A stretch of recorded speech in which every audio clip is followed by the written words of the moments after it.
আমাদের যারা যোগ্য বিবেচিত হয়েছেন তাদের বয়স 25 থেকে 60 বছরের মধ্যে হতে হবে, আগেই বলা আছে। কেন্দ্রীয় বা রাজ্য সরকার, কোনো বিধিবদ্ধ সংস্থা, সরকারি আন্ডারটেকিং, পঞ্চায়েত, পৌরসভা, সরকার, সরকারি সাহায্যপ্রাপ্ত শিক্ষা প্রতিষ্ঠান অর্থাৎ শিক্ষক, শিক্ষাকর্মী,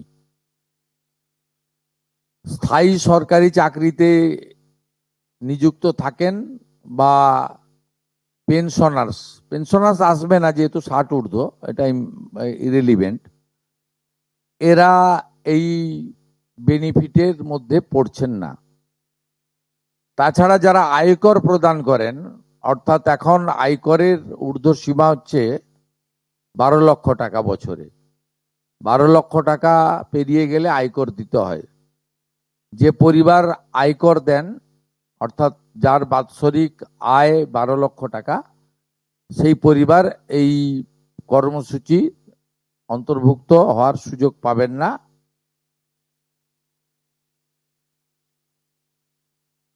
এবং যে মহিলা নিজে 10,000 টাকার বেশি নিজে উপার্জন করেন মাসে, তাকেও এর বিবেচনার মধ্যে প্রাথমিকভাবে আনা হয়নি। কিন্তু এক্ষেত্রে যারা ক্যাজুয়াল কন্ট্রাকচুয়াল, মানে বাড়ির পুরুষ মানুষরা, তাদের বাড়ির পরিবারের স্ত্রী বা অন্যরা বিবেচিত হবেন। যদি কোনো মহিলা, এটা একটি নারী অর্থনৈতিক সশক্তিকরণের স্কিম, সেক্ষেত্রে যিনি সরাসরি নিজে 10,000 টাকার বেশি উপার্জন করেন তাকে বিবেচনা করা হবে না। 25 থেকে 60-এর মধ্যে যারা 3,000 টাকার কম ভাতা পান, ধরুন উইডো পেনশন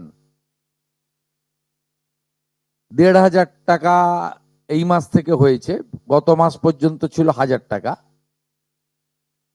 তাদেরকে হায়ারটা দেওয়া হচ্ছে, 3,000 টাকাটাই দেওয়া হচ্ছে অন্নপূর্ণা যোজনাতে। এই ধরনের যত স্কিম 25 থেকে 60 মহিলাদের রয়েছে, যারা 3,000 টাকার কম পান বিভিন্ন ভাতা, তাদেরকে 3,000 টাকার অন্নপূর্ণা যোজনার ভাতাটাই দেওয়া হচ্ছে। এক্ষেত্রে দুটি ক্ষেত্রে আমরা শিথিল করছি। একটা হচ্ছে দিব্যাঙ্গ ভাতা যারা পান তারা দুটো ভাতাই পাবেন। তারা দিব্যাঙ্গ ভাতা যেটা আগস্ট মাস থেকে 1,500 হয়ে যাবে সেটাও পাবেন, অন্নপূর্ণা যোজনা 3,000ও পাবেন, শুধুমাত্র ফিজিক্যালি চ্যালেঞ্জদের ক্ষেত্রে। আর পিএম কিষাণ সম্মান নিধির ক্ষেত্রে, এই দুটি ক্ষেত্রে আমরা এটাকে শিথিল রাখছি। এছাড়াও এর আগে যেটা অনেক মহিলার নাম বাদ চলে গেছিল, 3 কক্ষ বিশিষ্ট বাড়ি, এটা গ্রামের ক্ষেত্রে এক্সাম্পট করে দেওয়া হয়েছে। গ্রামের ক্ষেত্রে কোনো বাড়ির সংখ্যা রাখা হয়নি, শিথিল করে দেওয়া হয়েছে। অর্থাৎ গ্রামীণ এলাকার মহিলারা এবারে আরো বেশি সংখ্যায় সুযোগ পাবেন।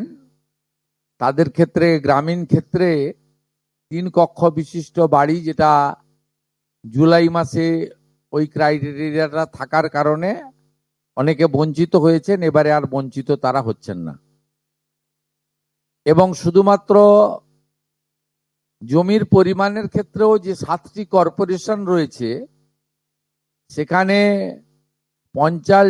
শুধুমাত্র 50 ডেসিমেলের বেশি জমির মালিকানা যারা কর্পোরেশন এলাকা, কলকাতা, হাওড়া কর্পোরেশন এলাকা 7টি, পৌর এলাকা এবং গ্রামীণ এলাকাতে ছাড় দেওয়া হয়েছে জমির পরিমাণের ক্ষেত্রে। এর ফলেও আরো অধিক সংখ্যক মহিলা, গ্রামীণ মহিলারা বিশেষ করে, এবারে আপনার অর্থ পাওয়ার ক্ষেত্রে সুযোগ পাবেন। আমরা সরকারি অর্থ নারী সশক্তিকরণ, নারীর অর্থনৈতিক ক্ষমতা বৃদ্ধি, এই লক্ষ্য রেখে প্রকৃত প্রাপকদেরকে আমরা দেব এবং প্রাথমিকভাবে সংখ্যাটা 17 তারিখে মাননীয় মন্ত্রী মালতী রায় মহোদয় আপনাদের জানিয়ে দেবেন।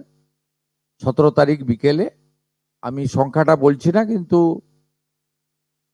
যে কয়েক লক্ষ মহিলা তারা জুলাই মাসে অর্থ থেকে বঞ্চিত হয়েছিলেন, এই 3 কক্ষ বিশিষ্ট বাড়ি বা জমির পরিমাণ ইত্যাদির কারণে তাদের ম্যাক্সিমামটাই এবারে আমরা সংযুক্ত করে দিয়েছি।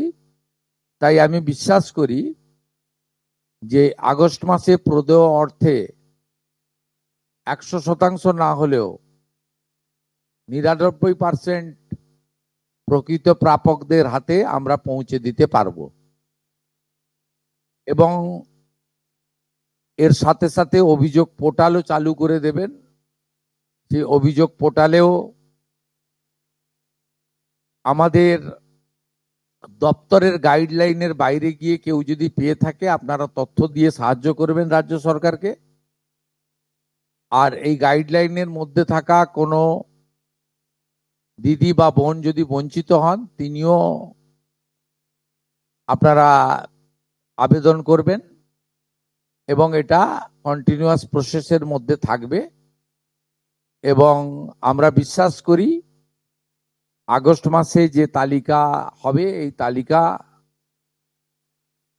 আপনারা সবাই অ্যাপ্রিসিয়েট করবেন এবং প্রত্যেক মাসে দ্বিতীয় সপ্তাহে, যেহেতু সরকারের নিজস্ব তহবিল থেকে এটা দিতে হবে এবং টাকার অ্যামাউন্টটাও খুব বড়, অ্যামাউন্টটা যথেষ্ট বড়। আমরা নিজেরাই 17 তারিখে ট্রান্সফার হওয়ার টাকার সঙ্গে 3000কে গুণ করলে নিজেরাই দেখতে পাবেন যে কত বিরাট পরিমাণ অর্থ সম্পূর্ণ পশ্চিমবঙ্গ সরকারের অর্থ থেকে দেওয়া হচ্ছে। আমরা অর্থ দপ্তরের সঙ্গে কথা বলেছি, তারা বিগত দিনেও যে সরকারের 500 প্রথম, পরে 1000, 2 মাসের জন্য 1500 যে স্কিম ছিল, তাতেও মাসের দ্বিতীয় সপ্তাহে দিতেন মোটামুটি 10 থেকে 15 তারিখের মধ্যে। এক্ষেত্রেও প্রত্যেক মাসে 10 থেকে 15 তারিখের মধ্যে যারা বৈধ প্রাপক হিসেবে চিহ্নিত হলেন তারা পেয়ে যাবেন। এইটা ক্লিয়ার করলাম এবং আপনাদের সরকার আপনাদের পাশে আছে। এবিপি আনন্দ, এগিয়ে থাকে, এগিয়ে রাখে।